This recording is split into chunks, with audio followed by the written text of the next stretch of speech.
Olá pessoal, vamos continuar nossas aulas sobre sistemas coloniais e agora trabalhando principalmente com a América Espanhola. A primeira coisa que a gente vai falar e problematizar é a ideia de conquista desses povos. Conquista, que eu abro um parêntese para chamar de genocídio. No caso da Confederação Azteca, que se localizava onde hoje é o México, a conquista se deve à liderança do espanhol Hernán Cortés. Ele desembarcou na região do México com mais ou menos 500 homens, além de canhões, soldados e por aí vai. E aí o que Cortés faz? Ele faz alianças com alguns povos que eram inimigos dos astecas, que eram dominados pelos astecas. Nós temos que entender que nesse contexto, os astecas formavam uma grande confederação e que dominava outros povos. Esses povos, descontentes com essa dominação asteca, se aliam aos espanhóis. E aí, por isso, Hernán Cortés, ele toma a capital da Confederação Azteca, vai destronar o imperador Montezuma e vai tomar o seu palácio e ocupar outros palácios astecas. E aí o mesmo se dá em relação aos incas, só que no caso dos incas, que ficavam na região dos Andes, no Peru, se deve a Francisco Pizarro. Pizarro tem uma tática mais ou menos parecida com a de Cortés. Também vai fazer alianças com povos inimigos dos incas. E aí ele chama o inca, que seria o imperador, Atahualpa, para uma conversa. E nisso ele vai então prendê-lo. Assim como Cortés vai promover um grande genocídio desses povos, abrir fogo, matar vários incas e então tomar a cidade, fundando na época a Cidade de los Reis, que hoje é a atual capital do Peru, Lima. E a que se deve esse contato dos europeus com os nativos? O que isso acarretou? Primeiramente, disseminação de várias doenças. Os europeus chegaram aqui na América com algumas doenças que os indígenas, os nativos, não eram imunes. Varíola, sarampo, e pensar que naquela época não tinha vacina ainda. Além disso, os espanhóis tiveram conhecimento, no caso, dos povos conquistados, de sua cultura, organização, inclusive dos seus inimigos. Além disso, era muito comum o relato de viajantes na época sobre os costumes dos incas e astecas. Essencial também são as alianças feitas com os povos inimigos. Então os espanhóis eles se aliavam a esses povos para poder combater esses grandes impérios. Porque uma vez combatendo, destruindo os grandes impérios, eles então tomaram o seu lugar na dominação dos vários povos indígenas na América. E também não se pode negar a superioridade bélica dos espanhóis, que chegavam com armaduras, com armas de fogo, diante dos artefatos bélicos desses povos nativos.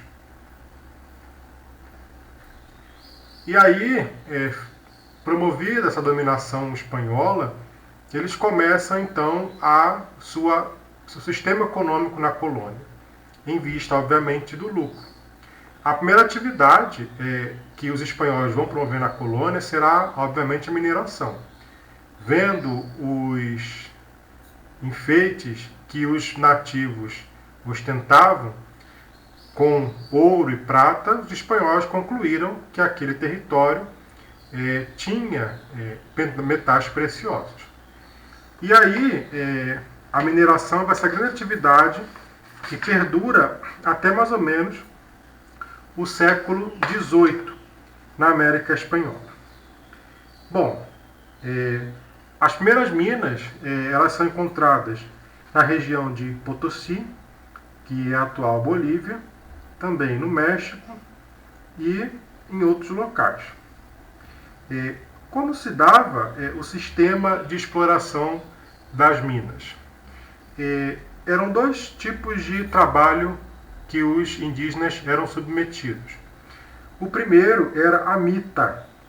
O que seria a mita? Era uma obrigação que os membros das aldeias tinham de trabalhar para os espanhóis, e aí durante 4 meses por ano. Esses trabalhadores recebiam, pelo seu trabalho, 1/3 do salário que seria pago a um trabalhador livre naquela época. A mita era um sistema já utilizado, inclusive, pelos incas, tá?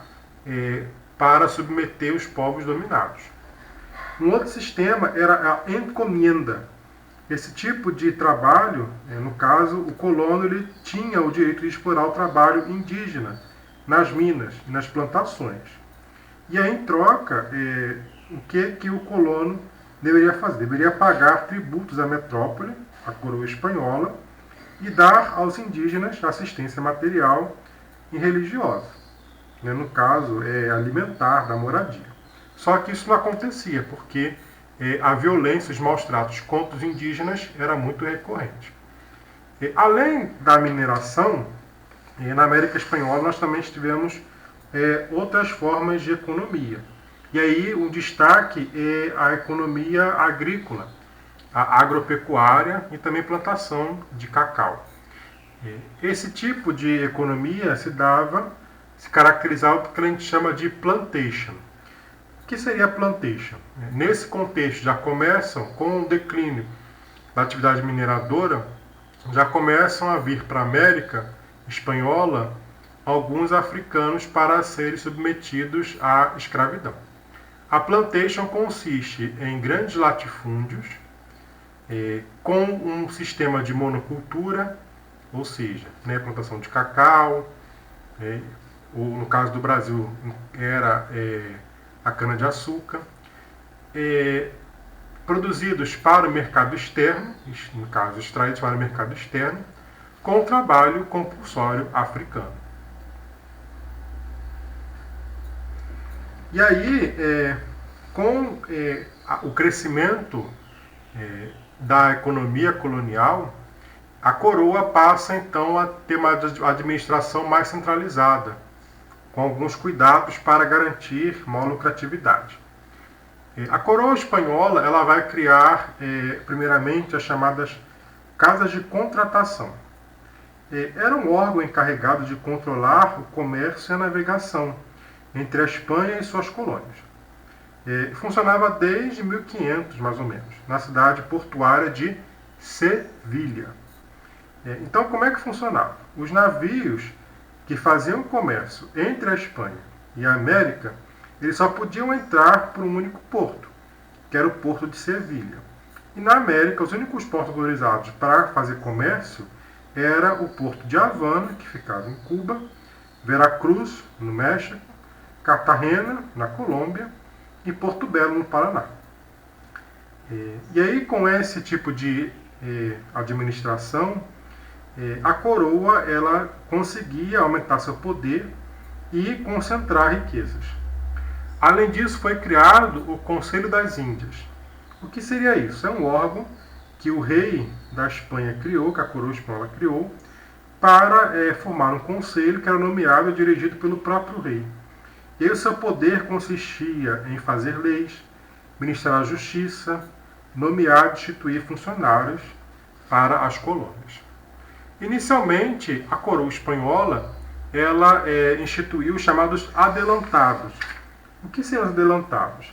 Seriam a transferência a particulares, homens de confiança, como Cortés, Pizarro, o direito de explorar e administrar as terras americanas. Os adelantados, eles tinham a obrigação de enviar à coroa 1/5 do que era explorado e arrecadado. Mas vendo crescer os lucros da colônia, o que são feitos? Os reis, então, vão criar os chamados vice-reinados. E esses vice-reinados, eles vão instituir os vice-reis, que são homens que já administram essas regiões, subordinados diretamente ao rei da Espanha. Além disso, são criados os cabildos, que eram, na verdade, câmaras municipais, um pouco parecidas com as câmaras municipais que eles tinham aqui no Brasil. Esses cabildos, eles eram encarregados de cumprir as leis do governo espanhol, também eram responsáveis pela segurança, e os vereadores, geralmente, eram sempre filhos de espanhóis nascidos na América, chamados de crioulos. Aqui a gente pode observar um mapa da administração espanhola na América, já no século XVIII. Então nós temos os vice-reinados, vice-reino da Nova Espanha, que ficaria então no México, o vice-reino de Nova Granada, que ficaria na Colômbia, capitania-geral da Venezuela, vice-reinado do Peru, vice-reinado do Rio da Plata. Então, ou seja, a coroa espanhola ela vai centralizar cada vez mais o controle das suas colônias. E a América Espanhola, a sociedade da América Espanhola, era bem diversa. E aí é interessante que as hierarquias sociais passavam também por critérios étnicos e também por critérios de nascimento. Acima da sociedade haviam os chapetones. Quem eram? Eram colonos nascidos da Espanha, também chamados de peninsulares. Eles ocupavam os principais cargos políticos, militares e religiosos e tinham grande privilégio na América Espanhola. Abaixo vinham os crioulos. Quem seriam os crioulos? Eram os filhos de espanhóis nascidos na América. Eram ricos fazendeiros, donos de minas e grandes comerciantes. Porém, eles não podiam ocupar altos cargos na colônia, exceto o de vereadores nas câmaras municipais, que seriam então os cabildos. Depois, os mestiços, ou seja, filhos de espanhóis ou crioulos, com índias ou africanas, e ocupavam funções de pouco prestígio. Geralmente eram pedreiros, carpinteiros, ferreiros e capatazes nas fazendas. Depois, os indígenas constituíam a maioria da população e eram sempre explorados nas fazendas e nas minas. Por fim, os africanos escravizados, que trabalhavam principalmente nas grandes propriedades de terra, de cacau na Colômbia, Equador, Venezuela, Cuba. Inicialmente, haviam poucos africanos na América. Com o tempo, foram aumentando. Então, a gente pode observar que a sociedade na América Espanhola tinha uma minoria de brancos que detinham riqueza, poder e privilégios, e uma maioria de indígenas, mestiços e africanos que eram praticamente excluídos da sociedade e eram obrigados, eram escravizados, trabalhos subalternos e afastados dos cargos e dos setores hegemônicos da sociedade. Fico por aqui e até a nossa próxima aula.